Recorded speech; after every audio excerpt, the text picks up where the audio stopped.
السلام عليكم ورحمة الله وبركاته. نحمده ونصلي على رسوله الكريم. أما بعد فأعوذ بالله من الشيطان الرجيم. بسم الله الرحمن الرحيم. رب اشرح لي صدري ويسر لي أمري واحلل عقدة من لساني يفقه قولي.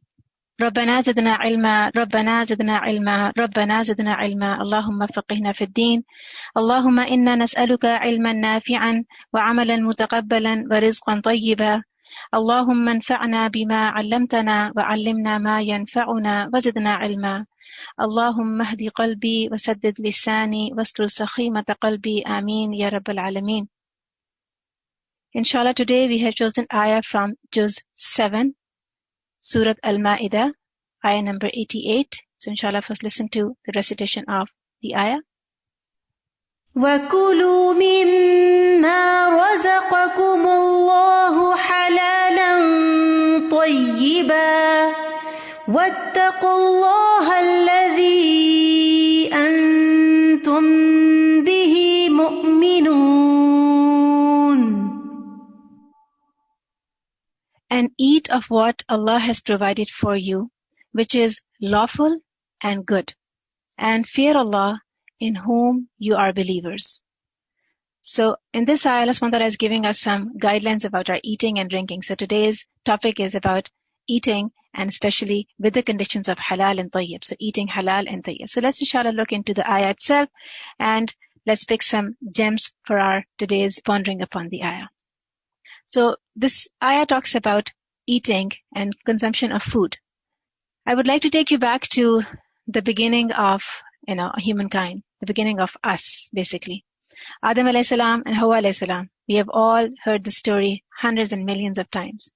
And we know that this is the story of our beginning, right? And we know that Allah subhanahu wa ta'ala, after creating them, He placed them, Adam alayhi salam and Hawa alayhi salam, He placed them in a setting that was a place of perfect bliss, perfect pleasure, and all fulfillment. And over there, Allah subhanahu wa ta'ala told them that وَقُلْنَا يَا آدَمْ أُسْكُنْ أَنْتَ وَزَوْجُكَ الْجَنَّةَ وَكُلَا مِنْهَا رَغَدًا حَيْثُ شِئْتُمَا.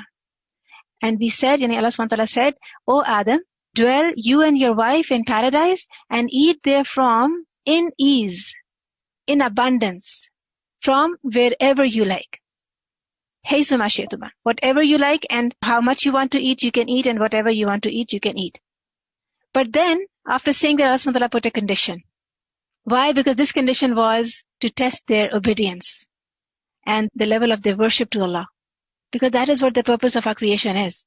The purpose of my and your creation is ubudiyya of Allah, the worship of Allah, the ibadah of Allah. And that needs to be tested.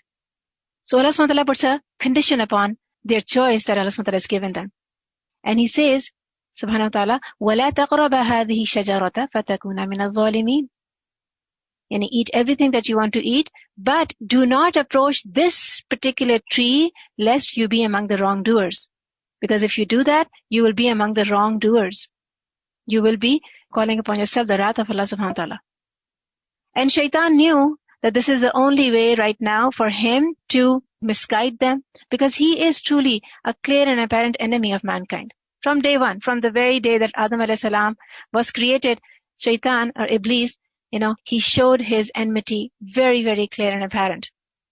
So he persuaded them both to disobey Allah subhanahu wa ta'ala. And what he used as a mean of disobedience is something to do with eating. That means that forbidden tree. That Allah subhanahu wa ta'ala says, وَلَا تَقْرَبَ هَذِهِ شَجَرَةً. He made them eat from that tree that Allah subhanahu wa ta'ala has asked them not to. Had commanded them, don't even go near. وَلَا تَقْرَبَ. It's not about just eating, don't even go near. Because if you will go close, you would know when you will cross the boundaries. Because Allah subhanahu wa ta'ala has made us with some weaknesses, and eating is one of our weaknesses. So it is very important to understand how can we overcome this weakness. And alhamdulillah, our deen, Islam, not only teaches about the rules and regulations of our ibadat and the acts of worship, but it also guides us in all the other ways of our life, all the other, the mannerism of everything else. Because alhamdulillah, that it's Allah's authority what to legislate upon us. He is the only one who determines what is permissible, what is not permissible, what is halal for me to consume and what is completely forbidden for me to consume, in matters of food and even in other matters too. And life of a believer is tied with these boundaries which are set by Allah subhanahu wa ta'ala, and also by the teachings of Rasulullah sallallahu alaihi wasallam, as he has taught us, as he has set the boundaries for us. And so a believer accepts these boundaries willingly, happily, connecting it back to man yuti' Allah wa Rasul, because he is in the ita'ah of Rasul sallallahu alaihi wasallam and Allah subhanahu wa ta'ala. He does not follow his own desires here. So Allah subhanahu wa ta'ala starts with saying wa kulu, and eat. That means the grammatical form of this word is actually, it's a command word, a word that is in the state of command. That means eating is one of the commands of Allah subhanahu wa ta'ala. And that is why compliance of this commandment is becoming obligatory upon us, that we must eat. We should not starve ourselves to death. We should, eat to fulfill our needs of our body and our mind. And Allah has kept this need in us. This hukum of eating, that eat means the commandment, is understood under 3 different categories of legislation. Yani it is according to the situation that a person is in. Number 1, it is wajib for the one whose life is at stake. Yani his sustenance is dependent upon his eating and drinking at that particular moment of time. It's an act that can save his life. Then in that condition he must eat. He should not refrain from eating, because human life is precious. That becomes wajib for him. Kulu, must eat. Similarly, second category is mustahab. It's preferred. It's like that you eat. So why? So that you have energy to perform your responsibilities and so that you can function normal in your life.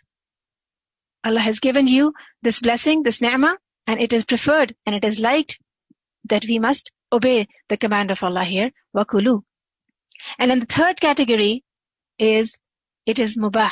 It is permissible. It is permissible. Sometimes if you have already eaten, but you still feel like eating, you can eat. If you still feel like drinking, you can drink. If somebody offers you something, you can take it and, drink or eat. In that condition, this kulu is permissible. The choice is yours. It is definitely permissible. So it can be wajib, it can be mustahab, and it can be mubah. Wajib means it's obligatory upon you to eat in this condition that we just said, or it is mustahab. In majority of situations, it is good that we eat to provide ourselves with the required energy and nutrition, and then it can be sometimes upon our own desire and wish. And then Allah subhanahu wa ta'ala says, mimma razaqnahum. What does that mean? It means that from what we have provided you. From what we have provided you. So Allah subhanahu wa ta'ala has, produced those sources for us so that we can nourish ourselves. Plants or animals. He has kept those things so that we can consume it and we can act upon the ayah of وَكُلُوا مِمَّا رَزَقَكُمُ اللَّهُ. So what Allah has provided, we're supposed to eat from that. And these are the blessings that Allah has bestowed upon us. If this is a ni'mah of Allah, if this is a blessing of Allah, then it obligates upon me and us that we praise Him for that blessing. Because Allah subhanahu wa ta'ala is the one who, gave us that ni'mah of food. And also, it's important to understand that many times we buy the food from the supermarket. So it's not that Allah subhanahu wa ta'ala gave it to me, but the means to procure it, that is given to me by Allah subhanahu wa ta'ala as well. So I must thank Him for giving me those means to earn my living. And so that is why we say that we eat from what Allah has provided for us. And then Allah subhanahu wa ta'ala puts 2 conditions on our food or our drink that we consume. And that is halalan tayyiban. وَكُلُوا مِمَّا رَزَقَكُمُ اللَّهُ halalan tayyiban. First condition, halalan, lawful. It's permissible to eat. Allah has legislated it for us to consume in His book or through His messenger, Muhammad sallallahu alaihi wasallam. It has been obtained from halal means. That is also important in this. That the halal food is obtained by halal means as well. Yani it is not obtained from stealing from somebody or taking it forcefully from somebody without having a legal right on it. Yani we have not used any unlawful means to obtain it for ourselves. This is all halal. And if it's a meat, then it should come from a sacrificial animal, zabiha. And then the second condition is Tayyiban. Tayyiban means pure, something that is pure. And it is pure, so it is good. That means it does not have anything that can harm you. It has good nutritional value. It is healthy for us to consume. It is very wholesome in its nature. And on top of that, Tayyib also includes something that brings pleasure to me. When I eat, I feel satisfied. I feel good about it. Like Allah subhanahu wa ta'ala says, فَكُلُوهُ هَنِيًّا مَرِيئًا. And then take it in satisfaction and ease. It satisfies me. And I feel the pleasure in eating it because of its being tayyib. And then Allah subhanahu wa ta'ala says, after giving the hukum or command of eat, He says, وَاتَّقُوا that now have taqwa of Allah. And I hope you can appreciate the meaning of the word ittaqullah. It's not just fear Allah. Be mindful of Allah. Remind yourself of Allah subhanahu wa ta'ala in all matters, at all times. Because He is the one who has permitted them for you, right? He is the one who has made it permissible for you to consume it. So your taqwa, bounds you to praise Allah and thank Allah subhanahu wa ta'ala. Because not responding Him, with thanks and praises is like ingratitude to His blessings. But how do we do taqwa in eating? When I'm eating, how do I act upon the quality of taqwa? That means I try to refrain from all sorts of extremes in my eating. May it be quantity or quality, whatever it is, I stay away from extremes in it. I don't just eat for the taste of it and not care about, what it contains or the nutritional value of it. Because if halal and tayyiban is a limit set by Allah, then we must not try to overstep the limits of Allah subhanahu wa ta'ala. And so, Allah subhanahu wa ta'ala says in the Quran that He does not like those who try to overstep these limits that Allah subhanahu wa ta'ala has set. As Allah says in the ayah which is right before this one, Surah Nisa 87, Ya ayyuhalladhina amanu la tuharrimu tayyibati ma ahallallahu lakum wa la ta'tadu. O you who have believed, do not prohibit the good things which Allah has made lawful to you, and do not transgress. Why? Inna Allah la yuhibbul mu'tadin, because Allah does not like the transgressors who break the limits set by Allah subhanahu wa ta'ala. And in breaking this limit, it also includes making those things prohibited upon yourself which Allah has made permissible. That is also overstepping the limits of Allah subhanahu wa ta'ala. Something is halal, but I make it haram upon myself. Yes, in certain conditions, yes, because of some disease or sickness, if you can't eat certain things and they don't settle well in your system, then it's okay to leave it. But otherwise, any with the intention of transgression, it is not at all acceptable, not at all liked by Allah subhanahu wa ta'ala. Similarly, in Surah An-Nahl, Allah subhanahu wa ta'ala says, and do not say about what your tongues assert of untruth, that this is lawful and this is unlawful. And you don't say the hada halalun wa hada haraman. Because this is like inventing falsehood upon Allah subhanahu wa ta'ala. So we cannot decide what Allah has already decided. We don't have any choice left now. So that is why maintaining those bounds and consuming the halal and consuming the tayyib, these two conditions are very important. But I want you to understand one thing, that something can be halal, something can be tayyib. But then if I exceed the bounds in consuming that halal thing, that is also not liked. That is also transgressing the limits. For example, overeating. Something can be halal and tayyib, but I just don't stop. And alhamdulillah, that Allah subhanahu wa ta'ala has kept these conditions on us. Otherwise, we would really harm ourselves. Actually, we are already harming ourselves. Overconsumption of so many things. And overeating of, certain types of food. Sometimes we don't know about completely is halal or not. Sometimes it is tayyib or not. But this taqwa of Allah, ittaqullah, reminds me of that important condition to keep me within the bounds reset by Allah subhanahu wa ta'ala. And then think about, what does this taqwa lead me to? And Allah subhanahu wa ta'ala says in the next part of the ayah, الَّذِي أَنْتُمْ بِهِ مُؤْمِنُونَ. You have to have this taqwa because He is the one in whom you are believers. He is the one you said, Amantu billah. That means your faith in Allah, being your Rabb, legislates upon you to stay on guard all the time, having that taqwa in your heart and showing it with your actions. Your belief in Allah requires that you fear Allah subhanahu wa ta'ala and pay attention to His rights. Otherwise our faith will not be complete. This is the description of الَّذِي أَنْتُمْ بِهِ مُؤْمِنُونَ in Tafsir al-Sa'di.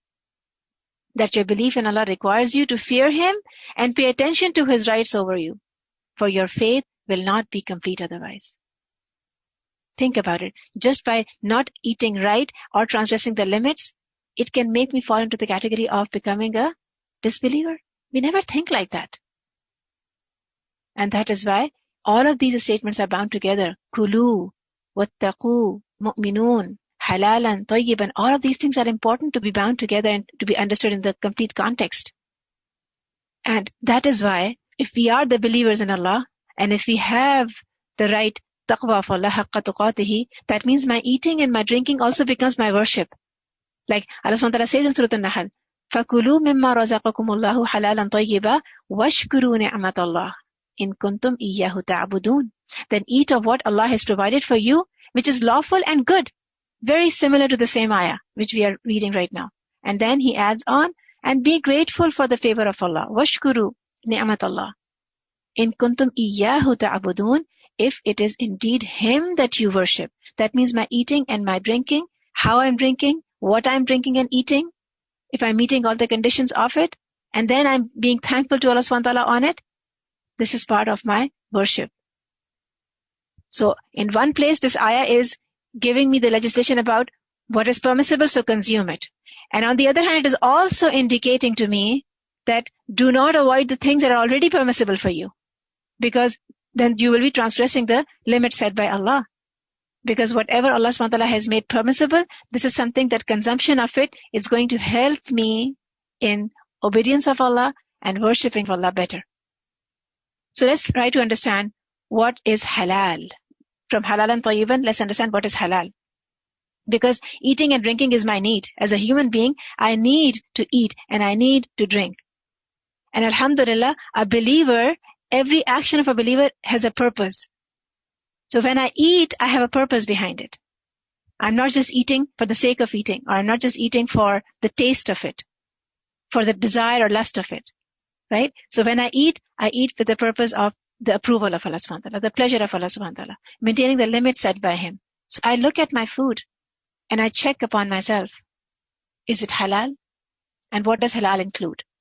Number one, everything that Allah has made permissible is halal. Any food that does not fall into the category of haram is going to be halal, right? Then the opposite is not mawjood here. What is haram? Pork, anything poisonous, alcohol, right? All of these things Allah has made forbidden. So anything that is not from this category, does not fall in the category of haram, is going to be halal, inshallah. Because that has been made halal by Allah subhanahu wa ta'ala. Then also it is important that whatever we are eating is halal because it has been prepared with something that is also halal. There is no injunction of haram in it, in its processing, in its marination, in its preparation, anything. And then, like we discussed earlier, it must be procured from lawful means. My earning should be halal, from which I am getting my food. It should not be obtained by unlawful means, by oppressing others, or by not giving them their legal rights. And then if it's a meat, then it must be slaughtered in accordance to the Islamic law of zabiha. That is a must for us. That's a condition for us to make it halal. That means it is so important to see what goes inside my mouth. And how did it reach me? Both things are very, very important. What I'm eating and how did it reach me? How did I obtain it? That it finally comes into my plate. Second condition, tayyib, right? Halal and tayyiban. So it's important to understand tayyib condition as well. The word at-tayyib has appeared many times in the Quran and in Sunnah, but not necessarily every time with food. Because the word tayyib is from ta-ya-ba, and it means something good, something pure, pleasant, something lawful. Before it being tayyib, it will be lawful too. So every tayyib thing has to be lawful. And then it is agreeable to your system. It's pleasant for your palate. Because the tayyib thing is good in itself. It's clean and it's wholesome. From tayyib, it is also that its outwardly nature, like its taste, is also good. Its smell is also good. And then inside it, the nutritional value in it is also very, very good. It doesn't have any harmful ingredients or any unhygienic things in it. It brings benefit to my body and my brain, and that is why it's tayyib. It's healthy for my digestive system, unlike junk food, right? Overconsumption of junk food can actually be very, very harmful for me. So I choose healthy food because finally it has to be digested by my body and accepted by my body. So this is what tayyib includes. Halal makes sense. This is legislated by Allah. It has been sacrificed according to the Islamic legislation, Islamic law, and it has been procured from the lawful means. It makes sense. But why tayyib is such a big deal? The condition of tayyib is why is it so much of a big deal? You must have all heard a very popular statement that you are what you eat. And I was just searching on this saying, who said it and all of those things, and it came up on the internet. They said that Aztecs are a nomadic tribe in northern Mexico. They would eat the brain of their rivals as they believed it gave them the wisdom and the health. And the explanation of you are what you eat. Similarly, the Nordic Vikings, they are the people who came from Scandinavia between the 8th and the 11th century. They thought that drinking the blood of a bear or drinking the blood of a lion would give them strength and courage because you are what you eat. So thinking about tayyib, why Allah has put the condition of tayyib? Because tayyib is pure. So what goes inside me is pure. Inshallah, it will make me pure. Because the person who is pure from inside, he would always prefer something pure and tayyib. He would feel uncomfortable having something not at the standard of tayyib, consuming something that is not meeting those standards. Because when we consume something which is tayyib, and when we are very careful in always having anything that we have is tayyib, then Allah subhanahu wa ta'ala gives us a tawfiq of actions that are tayyib. The kalimat that come out of my mouth, my tongue, they are also pure words. Tayyib kalimat, pure words. These are the words that are raised up into the heavens to be presented in front of Allah subhanahu wa ta'ala, because He Himself is the most tayyib. Such a person has actions that are pure. When you interact with him, you can feel his mannerism is so pure and clean and pleasurable. And why?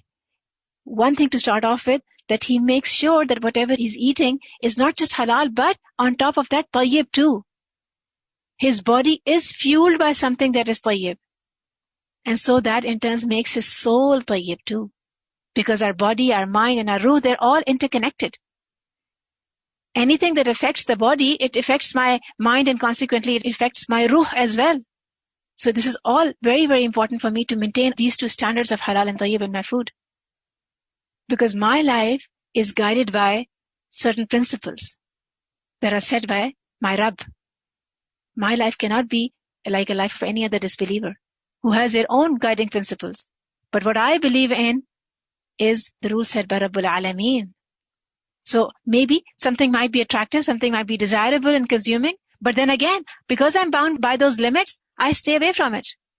Because having something tayyib is one of the commands of Allah subhanahu wa ta'ala. Right? We just read, وَكُلُوا مِمَّا رَزَقَكُمُ اللَّهُ حَلَالًا طَيِّبًا. That's a condition set by Allah subhanahu wa ta'ala. So that means it's a command. Fulfillment of the command is definitely important. And not just for myself. In the Quran, Allah subhanahu wa ta'ala gives this command in general for all humankind, all mankind, may it be believer or disbeliever. Allah subhanahu wa ta'ala says, Ya ayyuhan nas, kulu mimma fil ardi halalan tayyiban. Ya ayyuhan nas is what? Oh mankind, whoever belongs to this species of humans. Kulu, eat, mimma fil ardi, whatever is on the earth, halalan tayyiban, that is lawful and good. Make good choices. Everybody make good choices. Because tayyib is not like non-tayyib. They can't be equal. Allah subhanahu wa ta'ala says in the Quran, in Surah Al-Baqarah, He says, say, not equal are the evil and the good. Although the abundance of evil might impress you. Although the abundance of evil might impress you. So fear Allah, O you of understanding, that you may be successful. And then Allah subhanahu wa ta'ala has made certain things forbidden for us, impermissible for us, because He understands the nature of those things. He understands that these are not tayyib. And so we should not try to make those things, permissible upon ourselves. And this is the command that Allah subhanahu wa ta'ala has given not just to us, but even all the prophets. all the prophets that came before Rasulullah sallallahu alaihi wasallam, they were also told and given the same instruction. Abu Hurairah radiallahu anh, he says that Messenger of Allah sallallahu alaihi wasallam said, "O people, Allah is pure and therefore accepts only that is pure." Allah is pure and He accepts only that is pure. And Allah has commanded the believers as He has commanded His messengers. Believers and His messengers.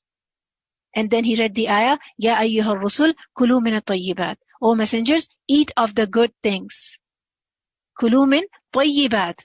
Halal is understood. It has to be halal. The additional condition of tayyib is being mentioned here only, because it is understood that halal is already being taken care of. Ya ayyuhar rusul, kulu min tayyibat. And then Allah subhanahu wa ta'ala also says, O you who believe, eat of the lawful things that we have provided for you. Kulu min tayyibati ma razaqnakum. Again tayyibat. It talks about the tayyib here because halal is already understood. Rasulullah says that mu'min is like a honeybee because both are pure. He said, by the one in whose hand is the soul of Muhammad, the believer is like a bee, which eats that which is pure and wholesome, yani the nectar of flowers, and then lays that which is pure and wholesome. And we all know the benefits of honey and the level of purity in it. And that the hadith continues to say, and when it lands on something, it does not break it or ruins it. Subhanallah. This is how the mu'min is. Inwardly and outwardly, he is a source of khair.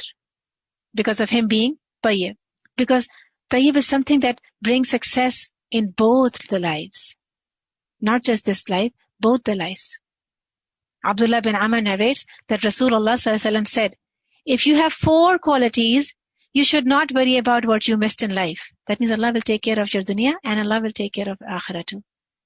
4 qualities that will give you the condition that you would not have to worry about anything. Number 1, never deceive. Don't cheat. Speak the truth. Sidq, yani hold on to anything that is true. Have good manners. And then have modest and pure food. Have pure food. This is a means of my matters being taken care by Allah subhanahu wa ta'ala. May Allah subhanahu wa ta'ala give us the ability to act upon all of these things. These expectations that Allah subhanahu wa ta'ala has set for us to follow. And this is definitely from the wisdom of Allah that He has kept it for us. Because He knows the wisdom and He knows the benefit, but it's important for us to understand the benefits of eating halal and tayyib as well. Because eventually halal and tayyib food leads me to the act of ibadah, which needs to be accepted by Allah subhanahu wa ta'ala. And we just read that Allah is pure and He accepts only that is pure. That can be the means of attaining the love of my Rabb. Because this is the approval of Allah. Having tayyib and halal has approval of Allah. Ali radiallahu anh, he said that it is lovable to Allah to see His slave labor hard in seeking halal. Sometimes it's not easy. It's not easy to meeting all those conditions that are set by Allah subhanahu wa ta'ala. But then Allah is watching. And that is why Ali radiallahu anh said that it is lovable to Allah when He sees His slave making an effort, working hard and making sure that whatever comes in his plate and whatever comes on his body is from halal means. May it be little. Allah will make that sufficient for him. Rasulullah sallallahu alaihi wasallam used to take care of what he used to consume. Because many times, people would send food to him or drink to him and they would present him something.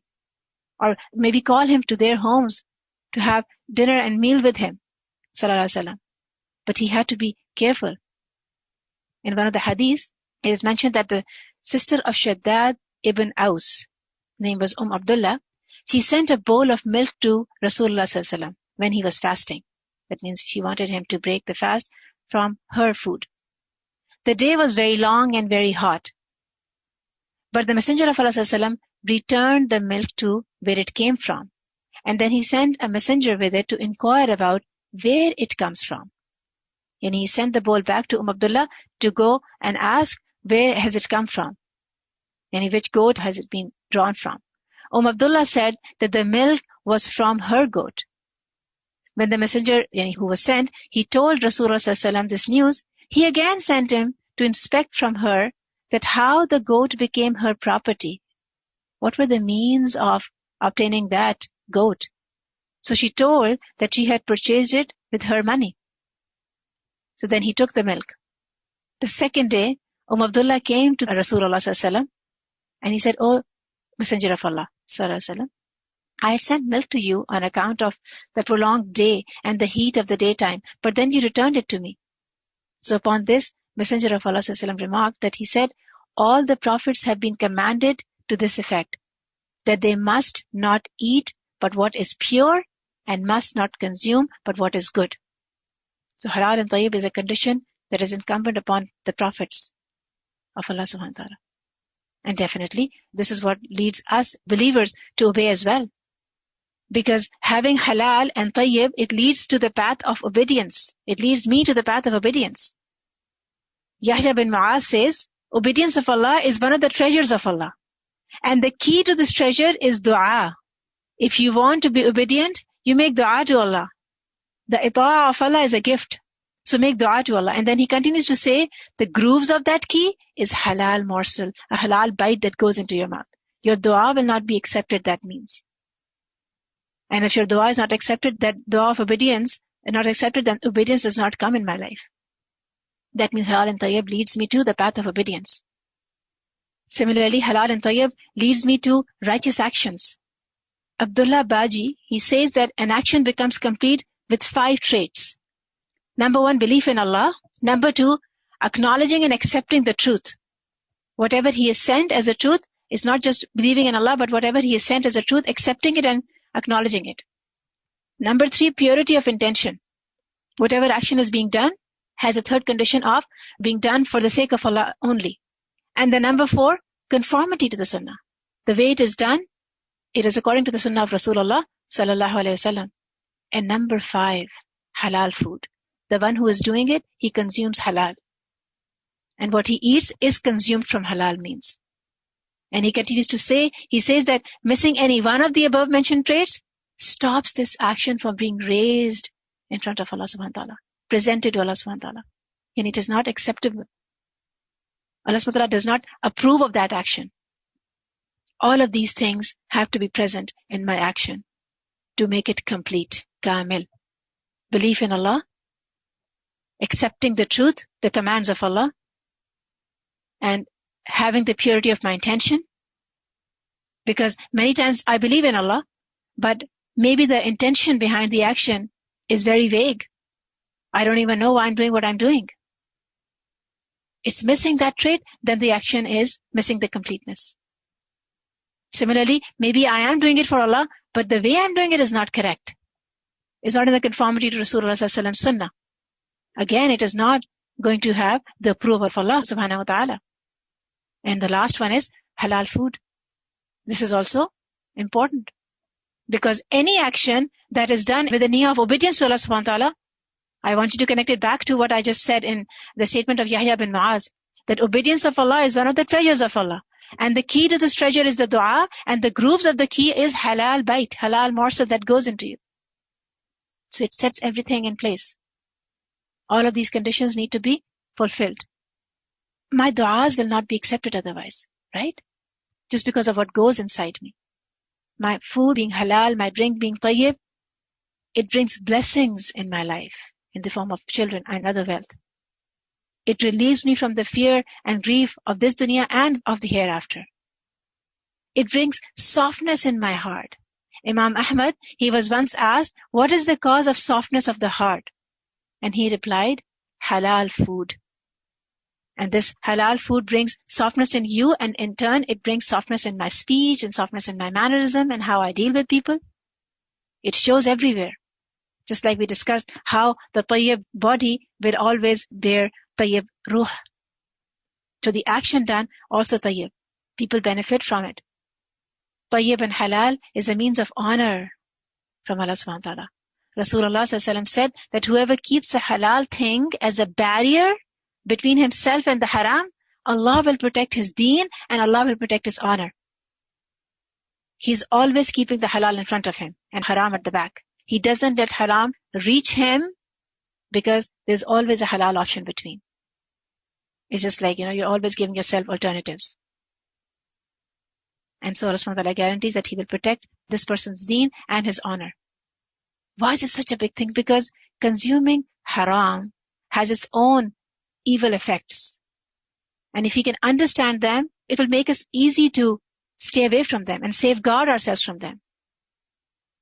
Because these are the means, my earning, how am I earning all that is I'm consuming, all that is I'm eating or drinking and wearing, because this is building my connection with my Rabb. And that is why it is important that these means are lawful.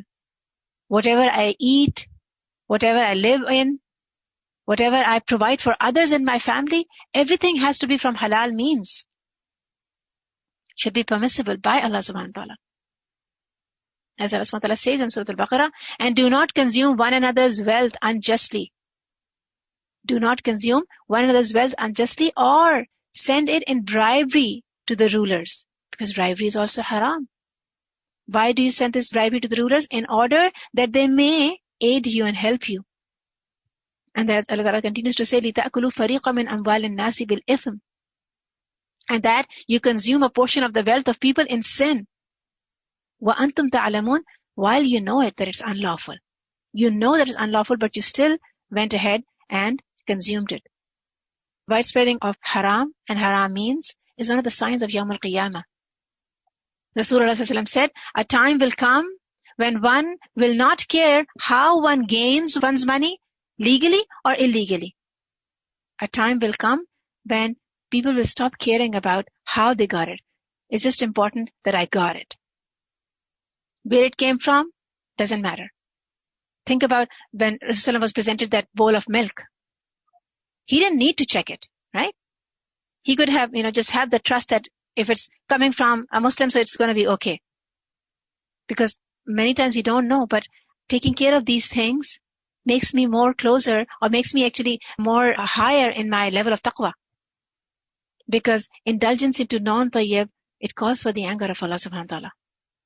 Allah subhanahu wa ta'ala says, كُلُوا مِن طَيِّبَاتِ مَا رَزَقْنَاكُمْ وَلَا تَطْغَوْا فِيهِ فَيَحِلُّ عَلَيْكُمْ غَضَبِي. Eat from the good things with which we have provided you, and do not transgress. Or, in other means, do not oppress others to obtain it, lest my anger should descend upon you. And he upon whom my anger descends has certainly fallen. He has nowhere to go now. Haram, it deprives me from the barakah of Allah subhanahu wa ta'ala. And we need to understand this. Even a small, bit of haram, it just destroys that sense of barakah that Allah subhanahu wa ta'ala has kept for us otherwise. Allah subhanahu wa ta'ala says, يَمْحَقُ اللَّهُ الرِّبَا وَيُرْبِي الصَّدَقَاتِ. Allah destroys interest, which is haram, but He gives increase in sadaqat and charities because they're done with a purity and tayyib intention. It is one of the tricks of shaitan that he busy a person and he makes him busy in consuming haram, and he makes him indifferent about how it's getting to his plate.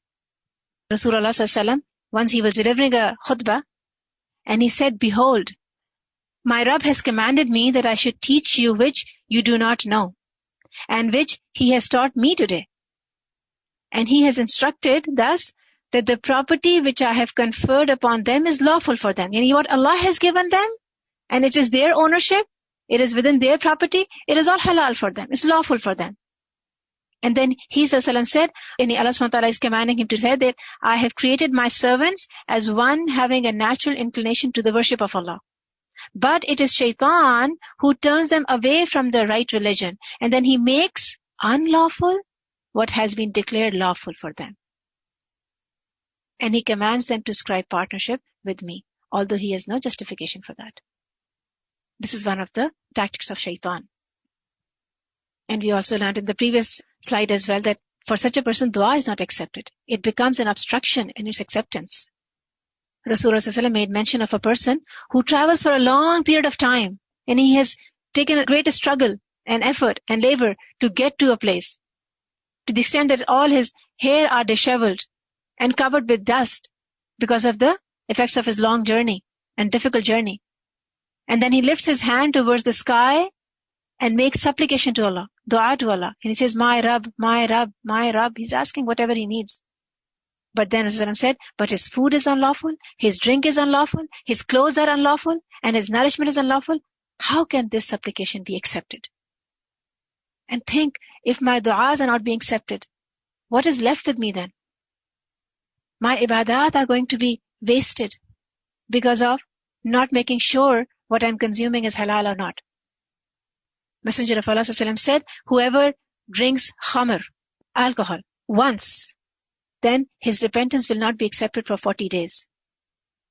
His tawbah will not be accepted for 40 days. Then if he repents, Allah will accept his repentance. If he does it again his repentance will not be accepted for 40 days. And then again if he repents, Allah will accept his repentance. Ya Rabbul Ghafoor. And then if he does it again, his repentance again will not be accepted for 40 days. And then if he repents, Allah will accept his repentance. And then if he does it again, yani the fourth time, then it is a right upon Allah to make him drink from the mud of khibal on the day of resurrection. Sahaba asked, Ya Rasulullah, what is the mud of khibal? He said, it is the pus of those who are burning in Jahannam. Allahumma ajirna minan nar. It is so important to keep a check on ourselves. And especially in the times when it is so rampantly there. You just can't escape it. The interest and riba and all of these transactions, they are so closely netted into our systems. It is so hard to escape them. Yusuf bin Isbat says that when a young man worships his Lord, the shaitan asks his courtiers, his advisors, go check what is the means of his income, halal or haram. And then he says if it is from the haram means, yani whatever he eats is haram, whatever he procures is haram, then he tells his courtiers, leave him alone. He himself is enough to exhaust himself, as all his worships will be destroyed. He's doing all the act of ibadat. He's making du'as. He's fulfilling all the other duties to Allah subhanahu wa ta'ala as well. But only one thing is missing. He's not careful about what goes in his stomach and what finally comes on his body. We can't afford to lose our ibadat, right? And not just haram, even doubtful matters. Sometimes we are doubtful about certain things because may it be haram or may it be something which is, doubtful. It just tarnishes the heart like a rust. So much so that it becomes like blackened, and then the person becomes very hard-hearted. No khair can reach him then. And that is why it is advisable that we should always leave that is haram and even leave what is doubtful. Nu'man bin Bashir, radiallahu anh, he says that I heard Rasulullah sallallahu alaihi wasallam saying that both lawful, halal and unlawful things, haram, are evident. But between them, there are doubtful things, some gray areas. And then most people have no knowledge about them. So he who saves himself from these doubtful matters, he saves his religion and his honor. And he who indulges into these doubtful matters, in the gray areas, is like a shepherd who pastures his animals near Hima, which was maybe a land of somebody else, a private property of someone else. And then at any moment, he is liable to get in it. And whenever he can, he just goes without much thinking about it, taking it very casually. O people, beware. Every king has a hima. You have boundaries.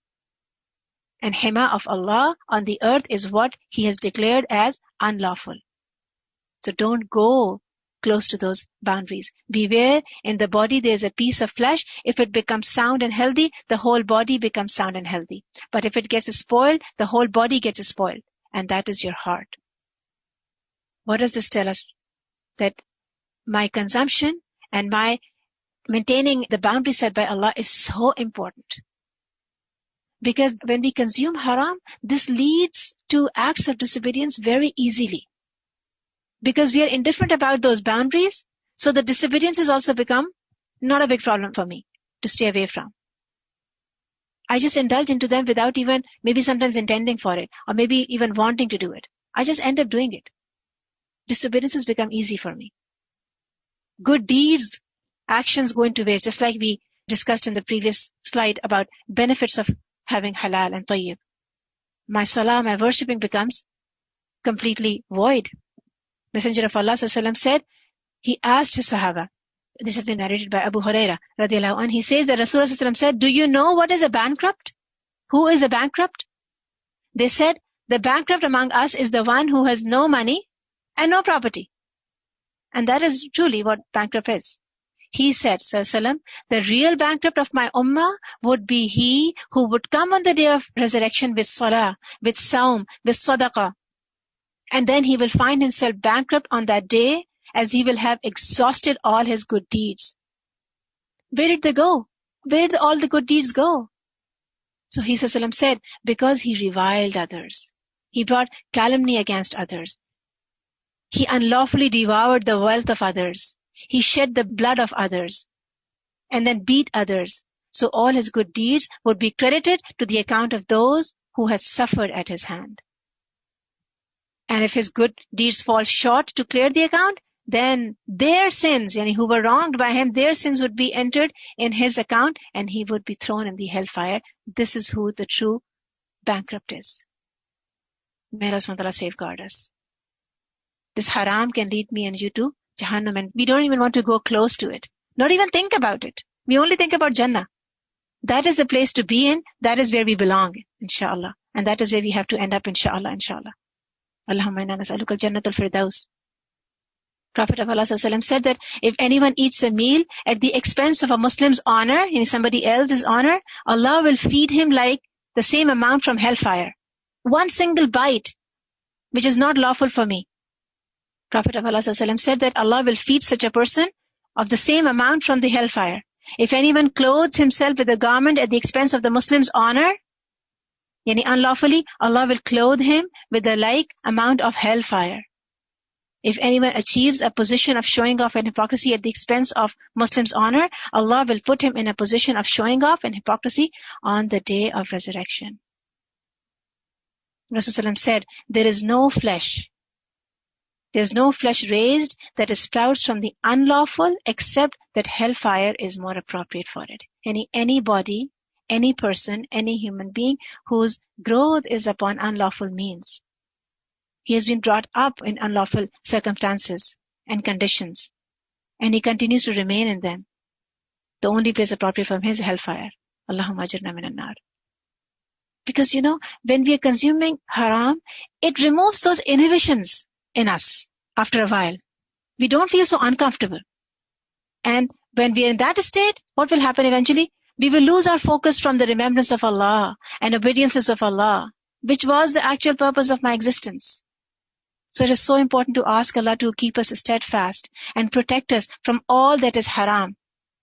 And that is why inshallah today's dua is about earning that is pleasurable to Allah, that has the approval of Allah subhanahu wa ta'ala. That is halal and that is tayyib and that is accepted. It was narrated from Salama that when Rasulullah sallallahu alaihi wasallam performed the morning prayer, the Fajr, while he said the salam, after that he would say, Allahumma inni as'aluka ilman nafi'an, wa rizqan tayyiban, wa amalan mutaqabbala. Oh Allah, I ask you for beneficial knowledge. We don't know what we pick up to read, or we don't know what we start watching or start listening to, if it is good for me or not. At the end of it, will I become more confused or more clear? So before opening any book, before starting to read, or especially gaining anything that is going to give you some information and knowledge especially, make dua. Allahumma inni as'aluka ilman nafi'a. Make this a beneficial knowledge, otherwise keep it away from me. Wa rizqan tayyiba. And rizq that is pure, tayyib, a goodly provision. And on the basis of those goodly provision, whatever amal I do, make my amal as amal al-mutaqabbala, acceptable deeds. And then another dua, one more dua, because we have learned so many harmful effects of consumption of haram. So we must make dua to Allah subhanahu wa ta'ala for keeping our means halal for us. And whatever we are given, may it be little, may Allah subhanahu wa ta'ala make it sufficient for us. So Rasulullah used to say, Allahumma kfini bihalalika an haramika. Allahumma kfini, oh Allah, suffice me. Bihalalika, with what you have permitted, yani made halal for me. An haramika, instead of what you have forbidden. Wa aghnini bifadlik amman siwak. And make me independent of all others beside you. That means only you take care of my affairs and you take care of me. Because it is not in our capacity to safeguard ourselves. And we need these du'as. So Allah subhanahu wa ta'ala gives us a tawfiq and gives us that help that is required in my life to stay upon the right path, stay upon the path of obedience of Allah, the pleasure of Allah, the taqwa of Allah. So inshallah, I want to just wrap up quickly what we have learned, the gist of it. Eat only what is pure and halal. Stay away from the doubtful matters. If you don't know exactly if it's right or not, leave it. Allah will inshallah give a much better alternative. Adopt halal means and avoid haram ways of income. Keep a check on yourself all the time, what comes in your bank. And then don't just keep this to yourself, educate others, especially your children, so that they are also very cautious about what goes on their plate and what comes on their bodies. Jazakumullahu khairan kaseera. Subhanakallahumma wa bihamdika nashhadu an la ilaha illa anta nastaghfiruka wa natubu ilayk. Assalamu alaikum wa rahmatullahi wa barakatuhu.